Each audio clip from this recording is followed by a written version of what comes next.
Hello friends, welcome to my YouTube channel. இன்றைக்கி நம்ம fish பொடி மாஸ் எப்படி செய்யணும்னு பார்க்கலாம் வாங்க.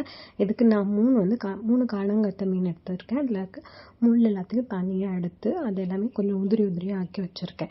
ஸோ நீங்கள் இதுக்கு இந்த மீன் யூஸ் பண்ணணும் அப்படின்னு கிடையாது. நீங்கள் என்ன மீன் வேணாலும் யூஸ் பண்ணலாம். ஆயிலில் பொரிச்சது வேண்டாம் அப்படின்னா நீங்கள் அவிச்சு கூட யூஸ் பண்ணிக்கலாம். ஓகேங்களா? ஸோ அதில் இருக்க முள் மட்டும் இல்லாமல் எல்லாத்தையும் தனியாக ஷ்ரெட் பண்ணி எடுத்துக்கோங்க. அது பார்த்திங்கன்னா இது ஒரு டிஃப்ரெண்ட் ரெசிபி.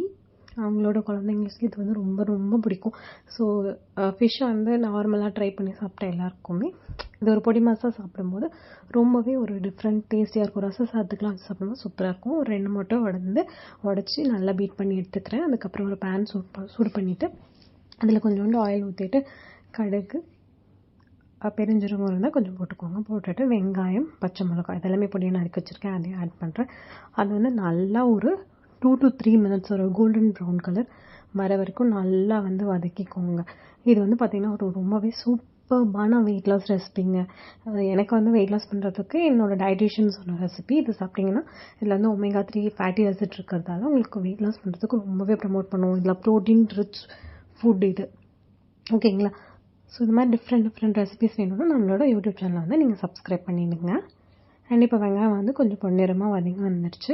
இப்போ வெங்காயம் வதங்கி வந்ததுக்கப்புறமா பொடியாக அந்த ஷ்ரெட் பண்ணி வச்சுருக்கோம் இல்லையா, அந்த ஃபிஷ் எல்லாத்தையும் எடுத்து இதில் நம்ம ஆட் பண்ண போகிறோம். ஆட் பண்ணிவிட்டு அதை நல்லா வதக்கிக்கோங்க. வதக்கும் போது ஒரு நல்ல அரோமா வரும்.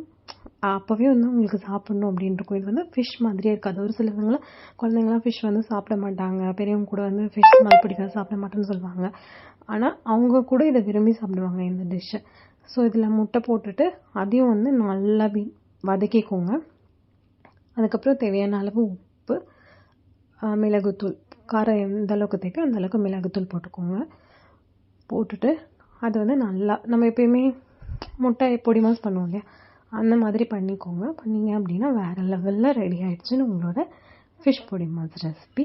இதை நீங்கள் ரச சாதத்துக்கு இல்லை சாம்பார் சாதத்துக்கு சாப்பிட்டிங்கன்னா சூப்பராக இருக்கும். தேங்க்யூ ஃபார் வாட்சிங் my video. Kindly share and subscribe my video.